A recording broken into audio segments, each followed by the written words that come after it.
안녕하세요. 정신과 말해주는 남자, 정신과 의사 김기창입니다. 이번 시간에는 짜증이 나거나 화가 날 때 대처하는 방법에 대해서 말씀드릴게요. 사람은 누구나 일상적인 감정의 변화를 겪습니다.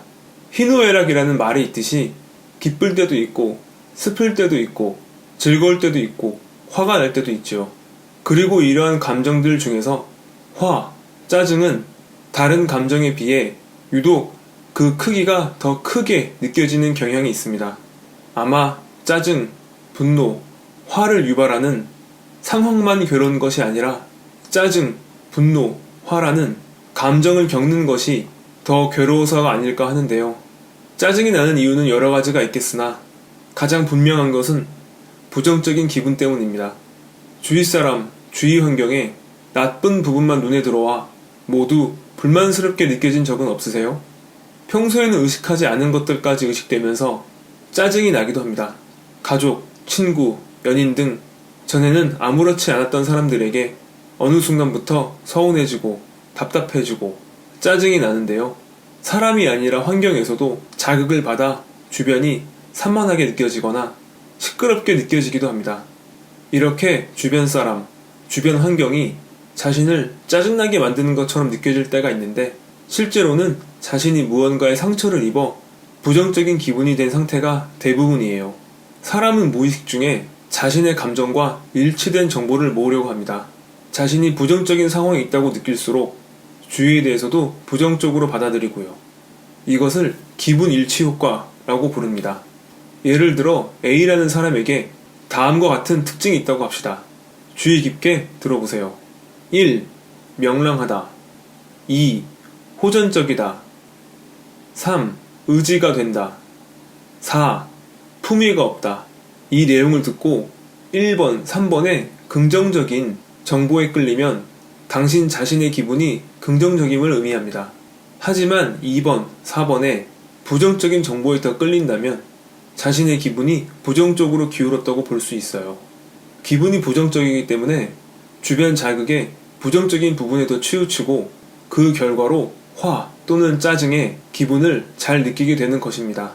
그리고 이런 상태가 지속되면 정신건강이 나빠질 수 있고 결국 우울증, 조울증, 불안장애 등의 정신질환으로 이어질 가능성이 있으니 조심해야지요.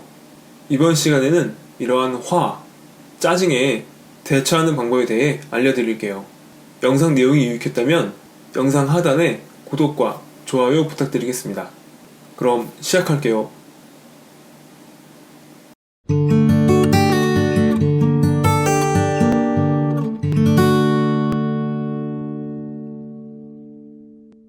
앞서 말씀드렸듯이 짜증 또는 화가 나는 상태가 계속되면 정신건강이 나빠질 수 있는데 거기에서 멈추지 않고 개인의 발전 및 가정생활, 사회생활에도 지장을 초래할 수 있어서 이로 인한 피해를 볼 수 있겠습니다. 생각해보면 매우 잘못된 상황이죠. 짜증이 나는 이유 중 상당한 부분이 바라는 것이 바라는 대로 잘 되지 않는 것 때문입니다. 개인적인 성공 및 안정, 대인관계의 개선 등을 위해 노력하는 과정에서 원치 않는 상황 때문에 짜증이 나고 화가 나는데 이로 인해 실패하거나 패배할 수 있다니요. 절대 그런 일이 생겨서는 안 되겠습니다. 지금부터 짜증을 해소하는 방법을 몇 가지 알려드릴게요. 말씀드리는 방법들 중 본인에게 가장 도움이 되는 방법을 잘 활용해 보세요. 1. 짜증을 흘려버립니다. 상대에게 짜증이 나려고 할 때 시도해보면 좋을 텐데요. 특히 가족, 연인, 친구보다는 업무적 관계에 있는 사람을 대할 때 유용하겠습니다. 페르소나 페인팅이라는 방법입니다. 평소와는 다른 페르소나를 만들어서 연기하는 것으로 평소의 자신과는 다른 자신이 됨으로써 짜증을 피하는 것이에요.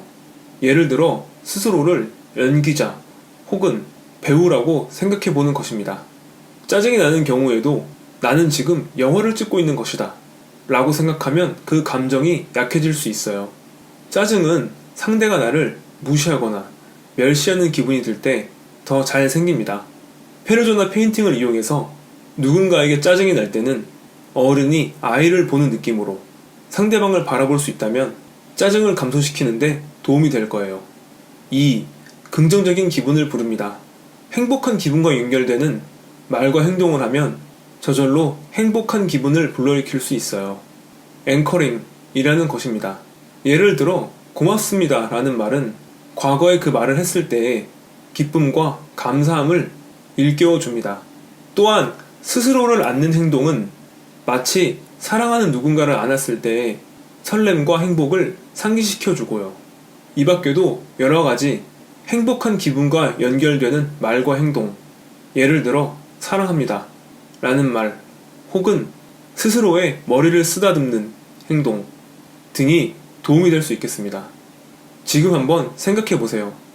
행복하거나 즐거운 기분이 들 때가 어떤 때인지, 그리고 그럴 때 어떤 말과 행동이 나타나는지에 대해서요.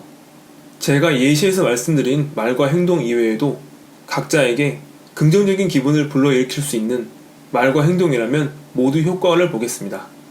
이 방법은 어떤 사람을 대하든 어떤 상황에 닥치든 모두 기분을 상승시킬 거예요. 3. 부정적인 기분을 몰아냅니다. 심리학자 하트리는 부정적인 기분이 들 때는 그것을 생각하지 않도록 하는 것이 아니라 적극적으로 다른 것을 생각하는 수밖에 없다고 했어요. 부정적인 기분을 느꼈을 때 그 상태에 매몰되지 않고 다른 것을 생각하는 것이 한 방법이 됩니다. 몇 분 정도 긍정적인 생각을 하거나 천천히 수를 세는 등의 단순 작업을 하는 것이에요.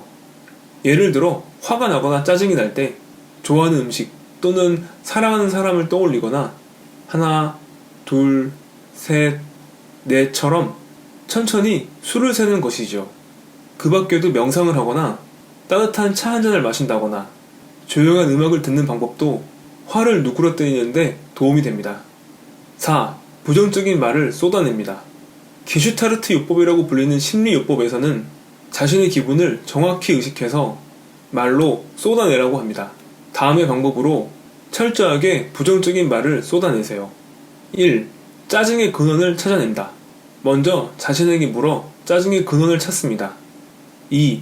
선언한다. 나는 무엇 때문에 화가 난다. 라고 분명하게 선언합니다. 3. 1분 동안 이의 말을 반복한다. 부정적인 기분에 빠져 마음껏 기분을 토해냅니다. 1분이 짧다고 느끼면 3분 동안 해도 됩니다. 짜증은 나쁜 것이라는 공식을 버리세요. 어떤 경우에는 우리가 짜증을 내는 것이 정당한 수단일 수도 있습니다. 짜증이 나는 것 자체를 무조건 옳지 않다라고 보는 것은 부당해요. 다만 그 표현을 어떻게 하느냐가 더 중요한 것입니다. 5. 식습관을 점검한다. 어떤 사람이 먹는 것이 곧 어떤 사람이다 라는 말이 있는데요. 평소에 짜증이 자주 난다면 식습관을 개선하는 것이 필요합니다. 카페인이 들어있는 커피, 당 함량이 높은 초콜릿이나 콜라는 줄여야 합니다.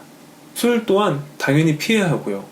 커피, 음료수, 술, 소량은 심신이완 및 긴장 조절에 도움이 되나 중독될 가능성이 있고 화, 분노, 짜증을 악화시킬 수 있기 때문에 평소 분노 조절에 어려움이 있다고 생각된다면 필히 섭취를 줄여야 합니다.